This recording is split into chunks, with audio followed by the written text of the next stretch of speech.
Olá meninos, boa noite. E aí, tudo bem? Olha só, então vamos conversar algumas coisas importantes para o estudo de vocês, né? Começando aqui pelo humanismo renascentista. Então vamos fazer a definição de renascimento. Vamos entender o seguinte: o renascimento não é um fato histórico. Vou pegar minha água aqui que eu estou com sede. O renascimento não é um fato histórico. Na verdade, o renascimento ele é um momento histórico, ele é um momento cultural. A água tem que ser mineira. Tem que ser um momento histórico, né? Que é, na verdade, uma mudança de visão de mundo. Então, você tem uma visão de mundo, míope, e aqui uma nova visão de mundo com os óculos, fundo de garrafa. O que eu tenho? O Renascimento, quando que ele apareceu? O Renascimento ele aconteceu entre os séculos 14 e 16. Portanto, entre os anos 1300 e pouco e 1500 e pouco. Esse é o Renascimento. Portanto, o final da Idade Média, começo da Idade Moderna. É aí que o Renascimento está localizado. E o Renascimento, ele vai marcar uma mudança na visão de mundo. Então, qual era a visão de mundo que eu tenho até o Renascimento? Que é a visão de mundo, meu Deus, sem óculos mais feio ainda.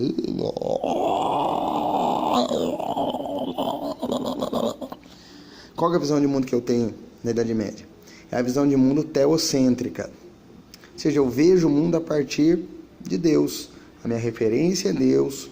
A minha referência é o que a igreja diz. Eu me comporto em torno das questões de Deus. Então, tanto que você pega um quadro, uma pintura medieval, a gente sabe que a pintura é um reflexo da visão de mundo. As imagens ligadas às questões religiosas, elas aparecem assim, né? Você tem as coisas religiosas aparecem bem pintadas, as figuras humanas aparecem uns borrões, né? Então, é assim. Agora, no Renascimento, o que vai acontecer? Por que chama Renascimento? Porque esses valores que vão aparecer agora, na verdade, não são valores novos. São retomadas, né, de valores da antiguidade clássica, da antiguidade grega e romana. Por isso, renascimento, no sentido de retomada desses valores. Que valores? Então, vamos colocar alguns deles. O humanismo, que é a valorização do ser humano. O antropocentrismo, que substitui o teocentrismo, mas esse tem que tomar cuidado, porque quando a gente fala assim, o antropocentrismo substituiu o teocentrismo, não significa que eu estou tirando o teo, que é o Deus, do centro das preocupações, que era, deixa eu colocar o óculos, né, agora, porque é uma nova visão de mundo, que é a visão renascentista.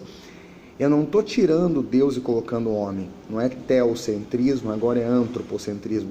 O antropocentrismo é a valorização do homem, mas Deus continua lá.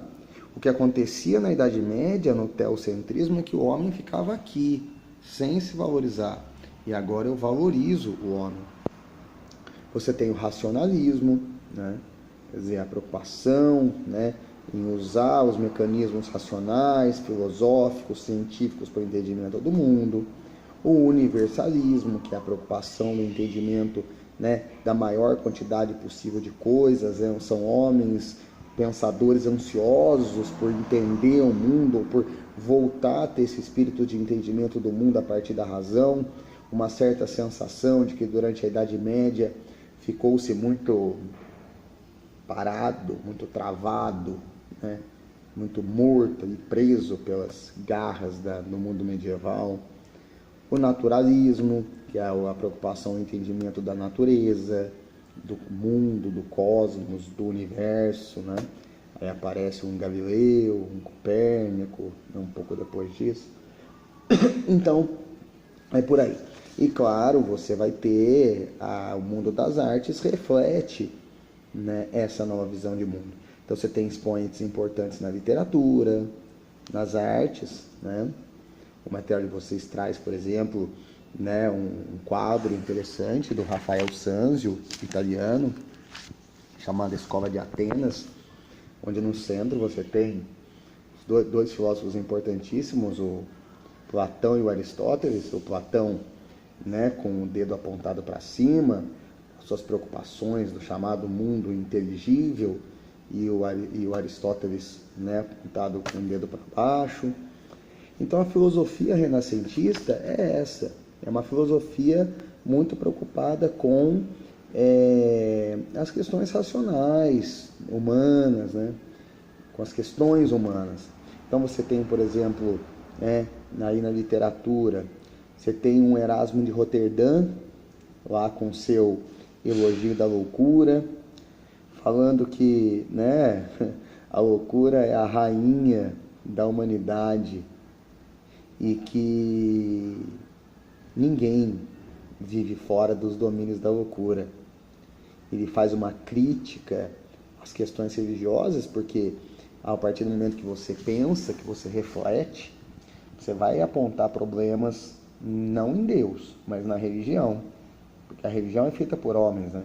Tanto que é que junto com o Renascimento vem a Reforma Protestante, que são críticas à igreja, críticas que levarão ao surgimento de novas igrejas evangélicas, como luterana, calvinista. Você tem, por exemplo, o Piccolo della Mirandola, também um cara importante. O ser humano tem que ter liberdade, diz ele, né? Ele diz que as pessoas têm que ter inteligência, né? Liberdade para escolher o que querem ser. O Montaigne é o tipo de filósofo, né? O filósofo acha que a felicidade está na sabedoria. A ciência é o caminho da felicidade, mas ele não foi o primeiro a falar isso, não. Platão falava disso. Então, são esses pensadores, né? É uma época de muita valorização da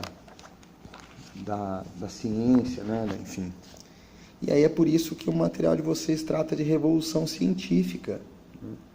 Um momento aí de valorização da ciência, né? Que é o entendimento do mundo a partir da razão, e com uma série de novidades trazidas por essa revolução científica, né? Uma série de novidades. E aí você tem, por exemplo, as questões ligadas ao Galileu.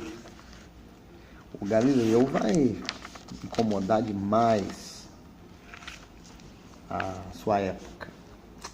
O Galileu vai incomodar. Vocês querem uma balinha fina? O Galileu é um personagem central nesse momento aí, né? O Galileu vai sustentar, né, a ideia do heliocentrismo. Não é a Terra que é o centro, é o Sol. E isso vai gerar uma série de implicações, porque a igreja dizia que era o contrário, que era a Terra e não o Sol. Então você já vai questionar essa autoridade universal da igreja como detentora da verdade. Quando você diz que é o Sol, que é o centro e não a Terra, você não é que você tira, mas quer dizer, a Terra, as questões aqui, elas não são mais as questões centrais. Nós somos um elemento dentro de um universo formado por outros planetas. Nós não estamos no centro das coisas. Você relativiza as questões até então colocadas como prioritárias.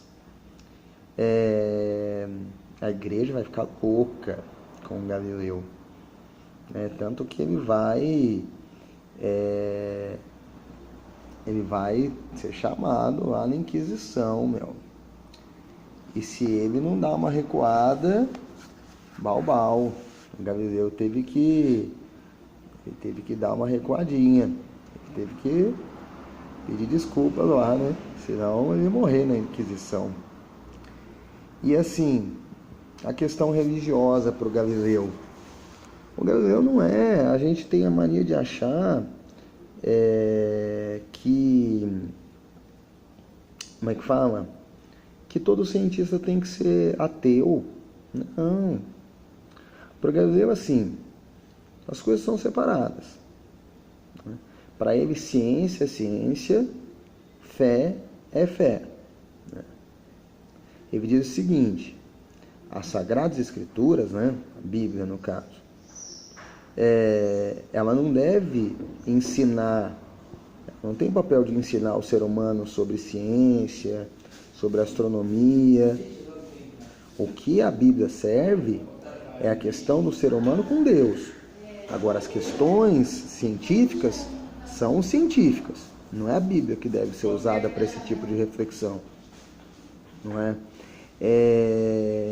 Então, assim, ele era defensor da fé. Não tem problema nenhum.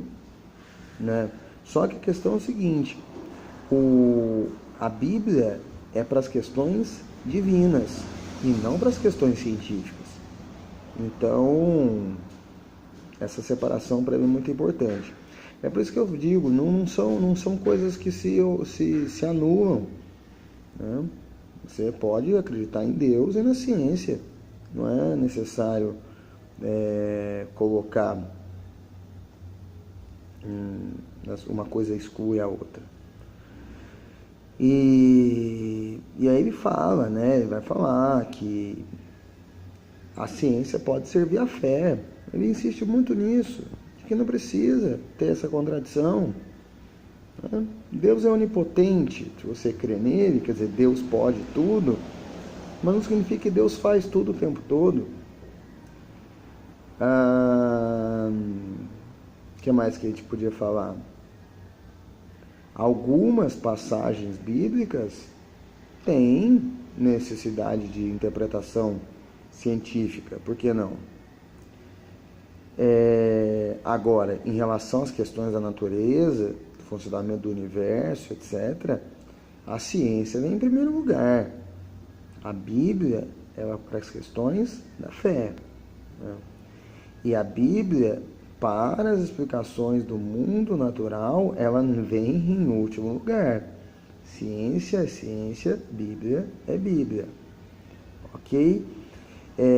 Cada um seu quadrado. Né? A Bíblia cuida da fé, a ciência cuida das explicações do mundo natural. Tá? Vamos ver se tem mais alguma coisa que eu queira falar com vocês aqui.